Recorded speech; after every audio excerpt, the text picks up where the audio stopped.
apprentice and the dark.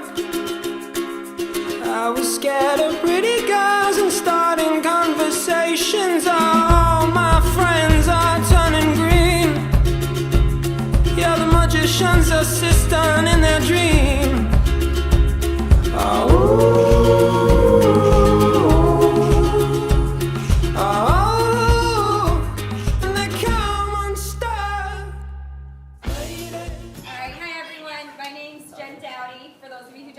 I'm the Volunteer Engagement Manager at Special Olympics.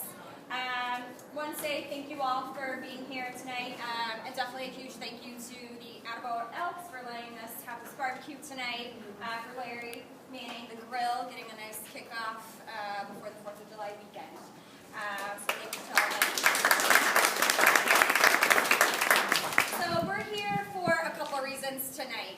First and most importantly is to say thank you. Thank you to each and every one of you. All of you give so much time, so much hard work. You're dedicated. You give your lives to Special Olympics athletes. And you've heard it before. You're going to hear it again. We can't do it without you. All of you are truly instrumental to the Special Olympics mission. And we wanted to take tonight to really say thank you and a small token of appreciation for all that you do. We've had a great spring and winter and spring season, and that's because of each and every one of you, and we're looking forward to a successful summer and fall as well.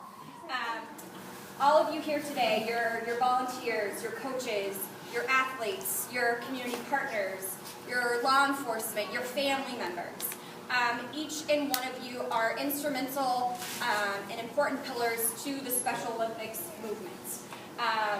As many of you know, we're coming upon our 50th year anniversary, and we're taking a look back on all of our partners and members who have made an impact in Special Olympics, where you've brought us to where we are today, really setting the example of what inclusion is, of what acceptance is, what athleticism is.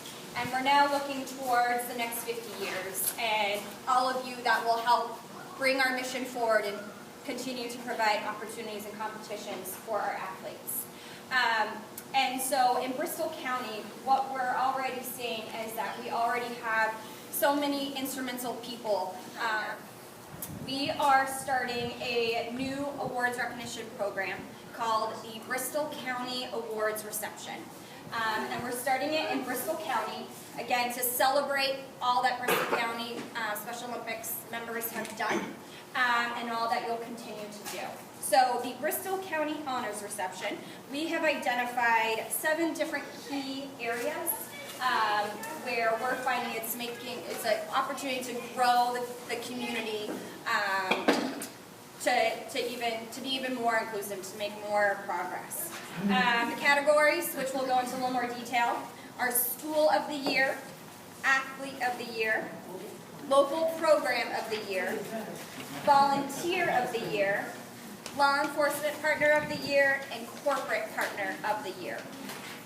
So as of today, we will have online nominations open on our website. The link is on this flyer. So we want all of you to think about someone that you know who has made a significant impact in the past year in Bristol County. Now, that doesn't mean someone has to live in Bristol County. Rather, we recognize that volunteers travel throughout the state and live throughout the state.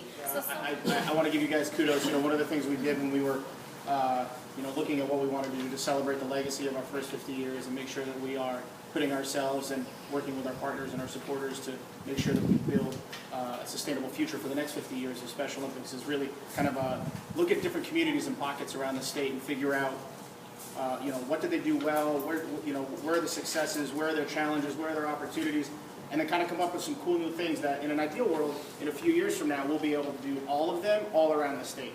And so this year we're looking at Springfield, we're looking at the greater Marlborough area, we're looking at Essex County and Bristol County.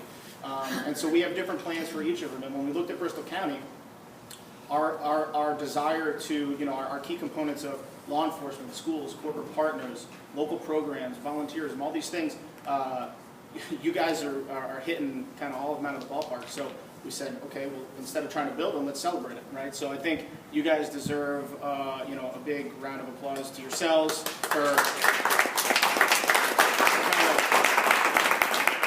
find yourselves in that position. And so hopefully we'll be able to hopefully we'll be able to take this honors reception and do it all around the state. But there was no better. We didn't think there was a better place to do it than in Bristol County. No better group of people to celebrate with. And so thank you, and we look forward to kind of having some fun with this. Over 1,200 athletes this past spring in the school day games. 825 of them were from Attleboro. I keep saying that number because that's a very big number. So next year we'll be celebrating the 30th anniversary of the Attleboro School Day Games, so stay tuned for details about that. And also, we have 15 unified champion schools in Bristol County alone. 12 of them are part of the unified MIA that participate either in basketball or track and field. And in the fall, we have 2 more schools that will be joining on, Attleboro and North Attleboro. And after that, we will only be missing 4 schools, and then we will have all the schools in Bristol County in the MIA group. Many years, and I'm just like standing here looking around this room, trying to do the math on how many years and how many hours of volunteerism is in this pavilion, and I can't do it. Math is never really my strong suit, but like the thousands of hours this group alone has is mind-boggling. So I know we already gave you a round of applause, but I want to do it again. We have Hall of Famers in the room. We have school day game event coordinators. We have coaches. We have athletes. Chloe, can you give a little wave over there, Chloe? All right. Thank you. We have a lot of you have participated in fundraisers over the years. I'm looking at Sue over here. She's daring the heights and doing 22-story rappelling off the side of the Hyatt Regency Hotel. I will be very diverse. With our Over the Edge fundraiser coming up in just a couple weeks on July 15th. So there's a variety of opportunities, but again, circling it back with the law enforcement torch run, we are yes, a program for municipal police departments, your local departments. You as a program may know some police officers in town, and you want to say, hey, I'm going to stop by after our competitions, just say hello, not only thank you to our officers, but I'm going to show off my medals and invite them to come to one of our practices. That's something we would love to see. If you have a relationship with your police department in town, please feel free to represent us on the law enforcement torch run side. They don't necessarily have to get involved in the fundraiser, but maybe they want to send a department representative to learn more about what we're doing. You may have somebody in your network that is with the Sheriff's Department or the Department of Corrections or even the military. Those are 3 types of agencies that have yet to really wrap their head around the law enforcement torch run. So that's one of my big goals. It's one of our council's big goals to do that. So keep that in mind. If you have any leads that you want us to follow up on, happy to do that for you. The partnership with the Elks, we have a plaque for the Attleboro Lodge of Elks that says, Special Olympics Massachusetts would like to thank the Attleboro Lodge of Elks for their many years of dedicated support of the Attleboro School Day Games and Special Olympics throughout the years. So I'm looking at Executive Ruler George, or Exalted Ruler, excuse me, Jordan.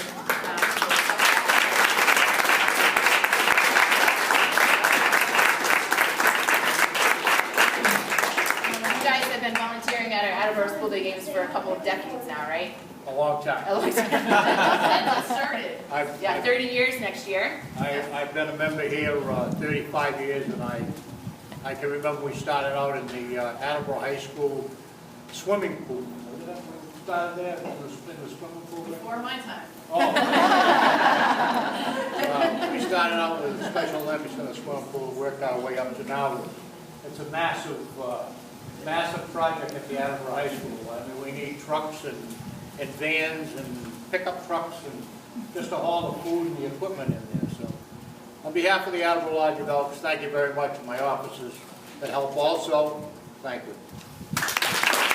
First, I'd just like to say that